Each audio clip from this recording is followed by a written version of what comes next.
até que a morte os separe. Essa é uma frase muito comum, principalmente em cerimônias religiosas de casamento. O que muita gente não sabe é que o divórcio pode ser realizado até mesmo após a morte de um dos cônjuges. Curioso, não é mesmo?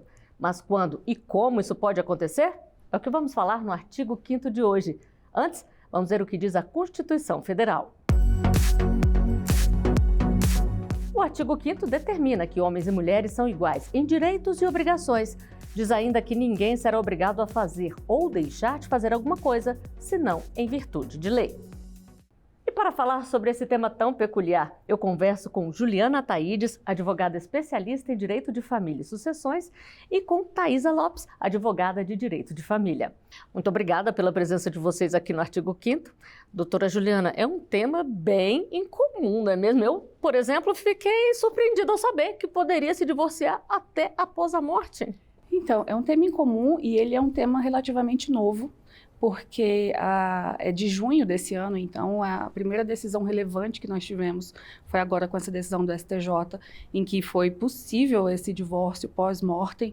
É uma coisa aí que anda nos bastidores da advocacia, assim, a boca miúda, dessa possibilidade ou não, e agora finalmente tivemos uma decisão relevante sobre esse assunto, que não temos ainda nenhum dispositivo legal, não temos ainda nada pacífico ainda sobre esse tema, mas abriu as portas para finalmente isso chegar a uma discussão bem relevante. Então, acredito que daqui para frente vários tribunais vão, baseado obviamente também em cada caso concreto, já também implementar essa nova decisão aí, que foi de fato uma quebra de paradigma muito grande de uma questão que durava há muito tempo aí, que já vinha sendo debatido.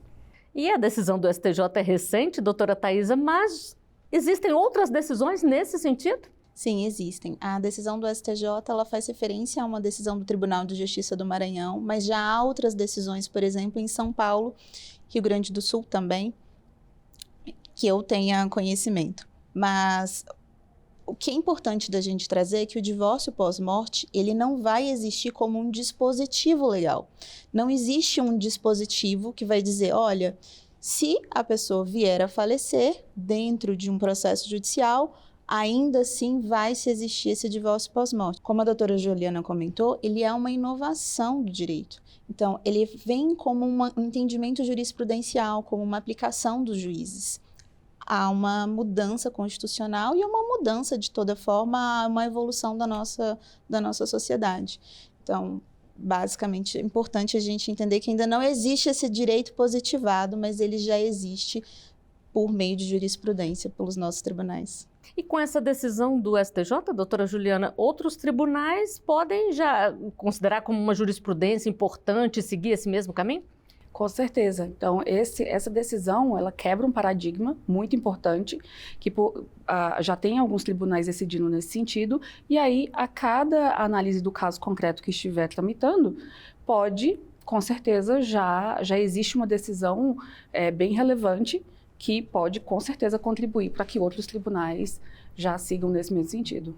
E agora eu fiquei curiosa, vocês duas já se depararam alguma vez com algo nesse sentido, doutora Thaisa? Olha, eu particularmente na minha advocacia ainda não tive nenhum cliente nesse sentido. Mas eu já me deparei com alguns casos midiáticos que a gente vê por aí. Eu não vou trazer para não criar aqui uma questão, mas a gente sabe que o processo judicial, gente, ele é muito demorado.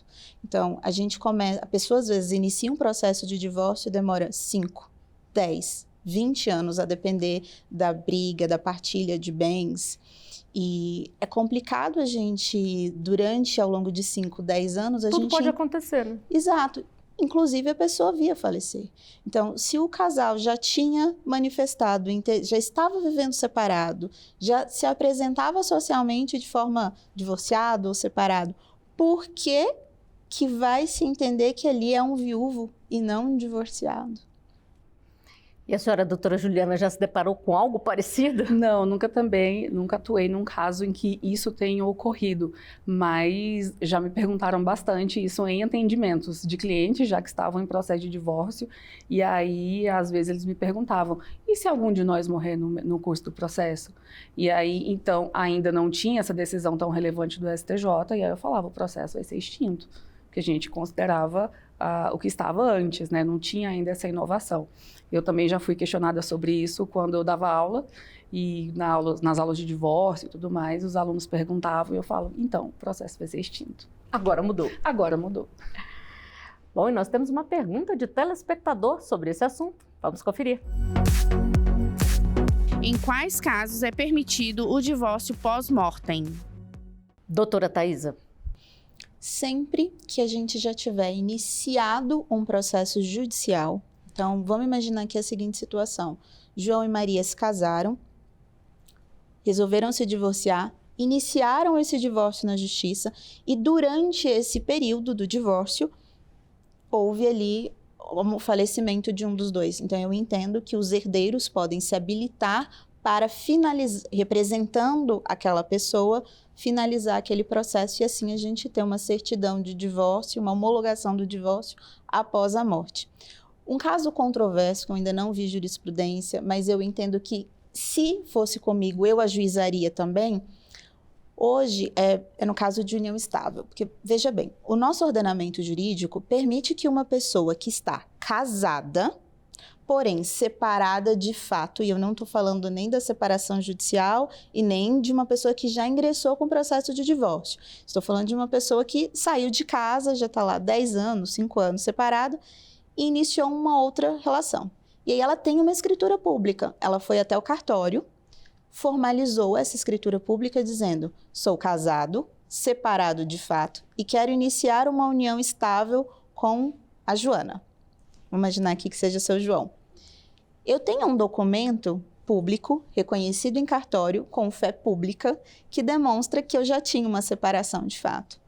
Como advogada, eu entendo que com esse documento, por exemplo, eu poderia perfeitamente ajuizar uma ação de divórcio pós-morte se eu estou pela parte desta companheira que tem essa união estável. E eu tenho um caso aqui, por exemplo, que eu ainda não vi jurisprudência a respeito, mas é um caso concreto que eu entendo que é possível de permitir uma ação judicial. Mas é melhor separar antes, fazer tudo direitinho para evitar problemas. O ideal é que o mundo jurídico reflita o mundo dos fatos. Doutora Juliana, quais são os efeitos civis quando acontece esse divórcio pós-mortem para aquele que fica? Então, antigamente, o processo ele era extinto, então a pessoa ela era considerada viúva. O que ficou ali, o sobrevivente, se fosse a mulher seria viúva, se fosse o homem seria o viúvo. E aí todo o arranjo sucessório muda. Só que agora, com essa possibilidade, com essa inovação, aí, com essa decisão nova, e então com essas novas possibilidades de acontecer, nesse caso o processo ele vai continuar. Os herdeiros eles vão se habilitar, vai acontecer o que a gente chama de processualmente uma sucessão processual. Então o processo ele vai, junta-se ali o atestado de óbito, o processo ele fica ali suspenso alguns dias, o advogado que era da parte falecida junta o atestado, depois habilita os herdeiros nesse processo e o processo ele vai continuar. O processo continuando, decreta-se o divórcio, as pessoas serão divorciadas. Então o estado civil da pessoa vai mudar. E as consequências sucessórias também, com certeza, serão bem diferentes. E não só consequências sucessórias, mas também no caso de uma pensão, né? Também no caso para fins previdenciários, para uma pensão. Vamos a mais uma pergunta de telespectador. É necessário provar da vontade prévia da separação por parte da pessoa que morreu? Doutora Thaisa. É necessário, por quê? Porque tem que ser a vontade do cônjuge e não a vontade dos herdeiros. Então, sim, tem que ter, é um requisito obrigatório. E quais provas são aceitas nesse caso? Eu citei algumas, né? Por exemplo, a escritura pública de uma união estável de um casal separado, de fato, é uma prova. O próprio processo judicial iniciado. A gente também tem que entender que, por exemplo, no cartório, é perfeitamente possível um processo de divórcio. Porém, às vezes o casal já iniciou todo o trâmite, já entregou a documentação e entendemos que num cartório o divórcio ele seria consensual, por exemplo, mas não houve tempo hábil, por exemplo, para a assinatura daquela escritura pública. Então, eu entendo que nessas três situações, a gente tem provas diferentes dessa. É claro que também, se o casal está separado de fato há mais de bastante tempo, a gente pode pensar fotos de outras pessoas, vai depender muito do caso concreto para a gente fazer a análise de fato. E se ainda não começou o processo, não está separado de fato, mas já tem a ideia, a própria vontade que foi expressa para alguém pode servir de prova também, doutora Juliana? Só a vontade que foi expressa para uma outra pessoa, ela já não é forte o suficiente para que depois do falecimento os herdeiros possam ajuizar uma ação de divórcio. A necessidade da ação de divórcio, ela é muito importante, ela é necessária. Quem é que pode ajuizar essa ação? Porque não é automático, né? Se ninguém for lá e fizer esse requerimento, essa solicitação, o processo é extinto. Mas quem é que pode? Quais são os herdeiros que têm esse poder de pedir? Os herdeiros necessários. Então, a ideia existe o processo de divórcio, independentemente de quem ajuizou. Tá? Então, vamos supor, temos ali João e Maria, foi a Maria que ajuizou, mas o João que faleceu. Então, independentemente se foi ela que ajuizou a ação, o João falecido vai acostar, o advogado vai acostar a certidão de óbito e os herdeiros vão se habilitar para que o processo siga até que se decrete o divórcio. Porque o divórcio, ele é o que a gente chama de direito potestativo. Ainda que a outra parte, por assim dizer, diga, mas eu não vou assinar o divórcio. Eu falo, não vou assinar o divórcio. Por qualquer razão que seja, a outra parte não é obrigada a se manter casada. Então, por ser um direito potestativo, por ser assim, o divórcio vai continuar, só que no lugar da pessoa que faleceu, não vai ser extinto, vai continuar, só com os herdeiros no lugar. E aí tem que ser por parte dos herdeiros necessários, filhos ou pais? Dos herdeiros necessários. Bom, a gente vai fazer uma rápida pausa aqui na nossa conversa, o artigo 5º vai ao intervalo, a gente volta já.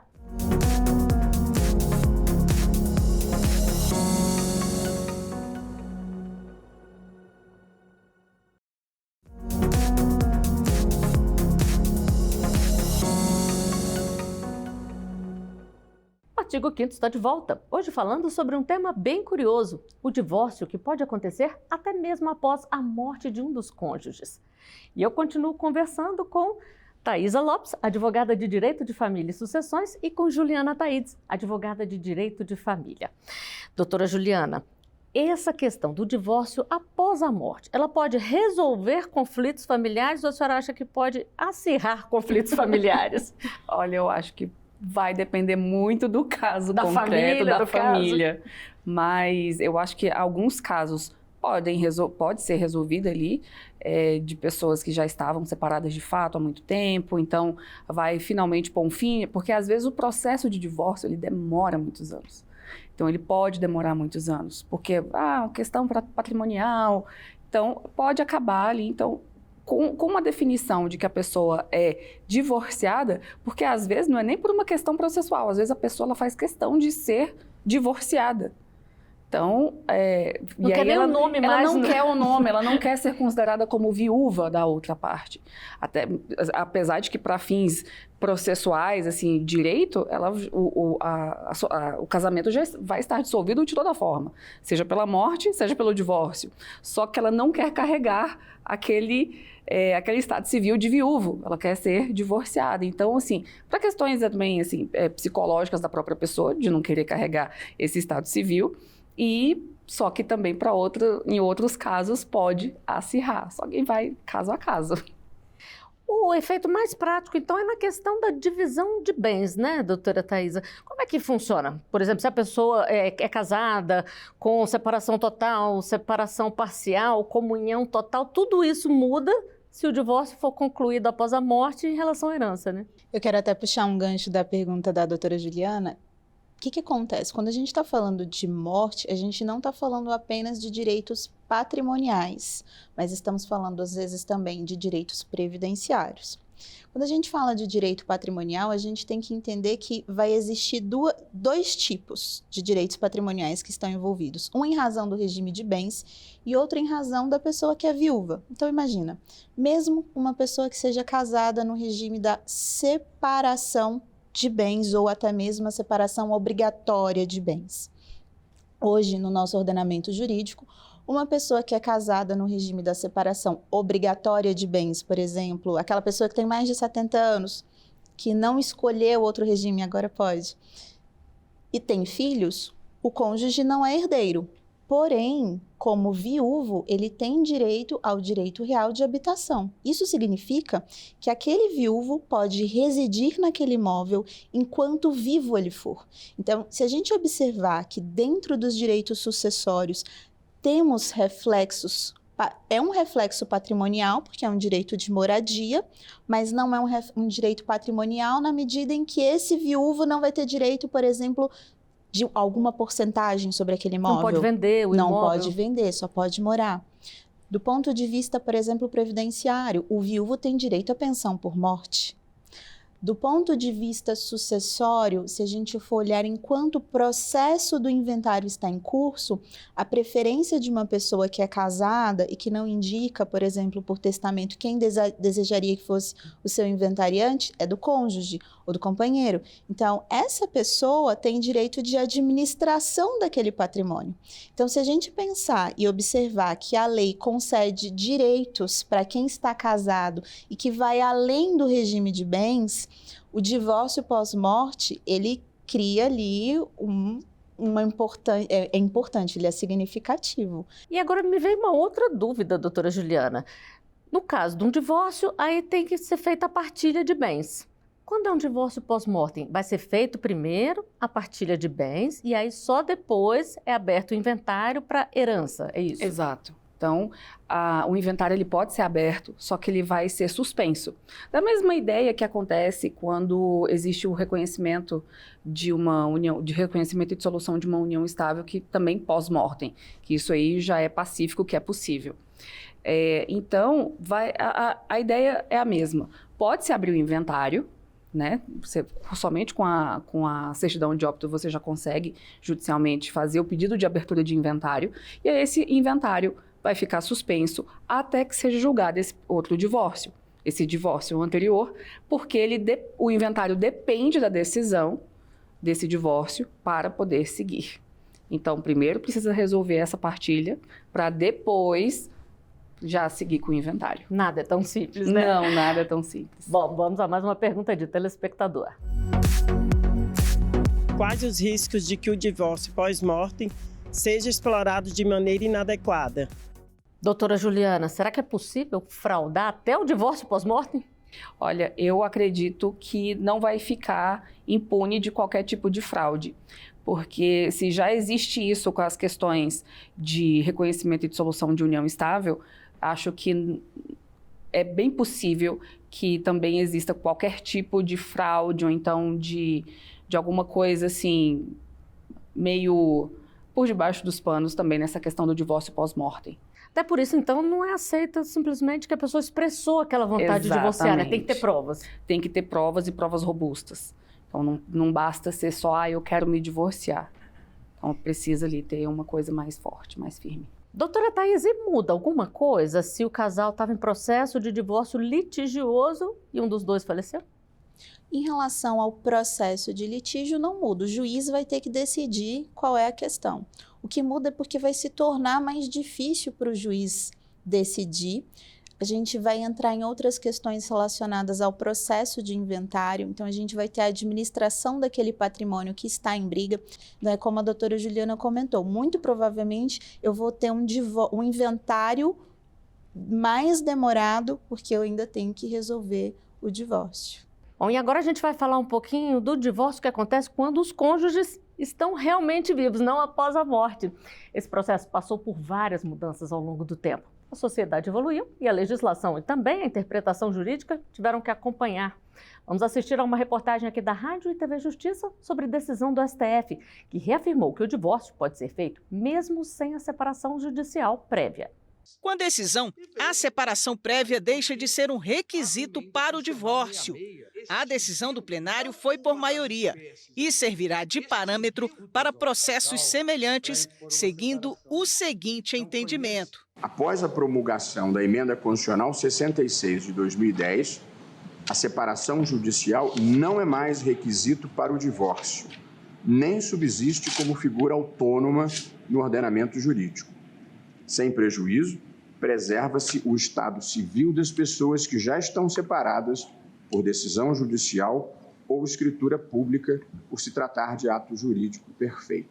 Portanto, eu acho que é importante assegurar o direito de quem já se separou judicialmente, deixar claro que deixou de ser requisito e que não subsiste como instituição autônoma. A discussão teve início porque uma emenda constitucional de 2010 passou a permitir o fim dos casamentos sem a necessidade de uma prévia separação do casal. Também dispensou a necessidade de um tempo mínimo antes do encerramento da relação. Desde então, a separação prévia não vem sendo exigida. Mas o caso da separação de um casal do Rio de Janeiro veio parar no plenário do STF. Uma das partes alegou que o Código Civil não foi atualizado depois da mudança na Constituição e que a exigência da separação judicial antes do divórcio ainda estaria valendo. Acabou prevalecendo o entendimento do relator do processo, o ministro Luiz Fux. Ele considerou que não só a separação não deve ser exigência para o divórcio, como também não deve funcionar de forma autônoma após a emenda constitucional de 2010.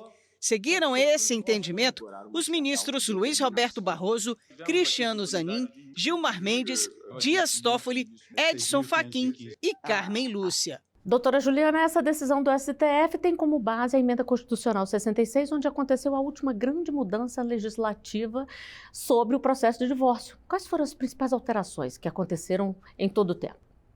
Então, essa Emenda Constitucional de 66, ela trouxe para a gente que não é mais necessário ter uma separação judicial ou uma separação de fato ali pelo período de 2 anos para que as partes possam pedir ali, então, finalmente, o divórcio. Então, ela permitiu o divórcio direto das partes. Então, independentemente do tempo que você está separado de fato da pessoa, você não precisa ajuizar uma ação de separação judicial para que depois você faça o divórcio. E é sempre recomendado, obrigatório, até mesmo obrigatório, que tenha a presença de um advogado, doutora Thaisa? Sempre. São alguns atos processuais, inclusive os realizados em cartório, exigem a presença de um advogado. E quando o divórcio acontece no cartório, porque a gente sabe que se for judicial, não tem um prazo que a gente pode estipular. Mas no cartório costuma ser um processo rápido? Dá para ter uma ideia? Depende muito do advogado, depende muito do cartório, mas eu já realizei um divórcio aqui em Brasília, no cartório JK, em 2 dias. Então, não é o comum, tá, não gente? Não é o comum. Mas é possível, é possível. A média de um prazo de um divórcio realizado em cartório é uma faixa de 1 a 2 semanas. Agora, uma coisa que não muda, né, doutora Juliana, é a questão que é necessário pensar bem antes de tomar uma decisão, porque o divórcio, sendo consensual ou não, ele traz consequências para os dois, né? Ah, com certeza. Inclusive, eu fiz recentemente um divórcio, infelizmente foi em outro estado, teve que ser judicial, era consensual, mas acabou sendo judicial, porque eles tinham têm uma filha menor de idade, e o divórcio demorou tanto para ser homologado que eles reataram o relacionamento. Mas aí, quando eu tive a notícia que o casamento foi reatado, o divórcio já tinha saído. Mas aí é possível desistir do processo ou tem que casar de novo? Não, tem que casar de novo, porque já existe a sentença. Então não tem como mais desconstituir aquela sentença. Aí eu falei para eles, vocês vão ter que se casar novamente. Ou então viver em união estável, se vocês não quiserem se casar. Mas eu recomendo que se casem. E aí... E não se divorciem de novo, né? E não se divorciem de novo, de preferência.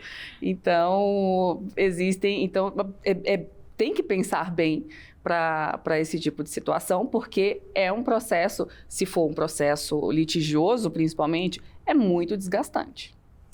Bom, gente, muito obrigada pela entrevista aqui. O programa foi ótimo. Acho que a gente esclareceu muito sobre esse tema tão curioso, né? Obrigada, doutora Thaisa. Obrigada, doutora Juliana. Obrigada. E eu agradeço também a sua companhia. Você pode rever os nossos programas nas redes sociais. Você encontra a gente pelo @rádio e TV Justiça. Também estamos no YouTube, Twitter, Instagram e Spotify. Até o próximo Artigo 5º. Tchau.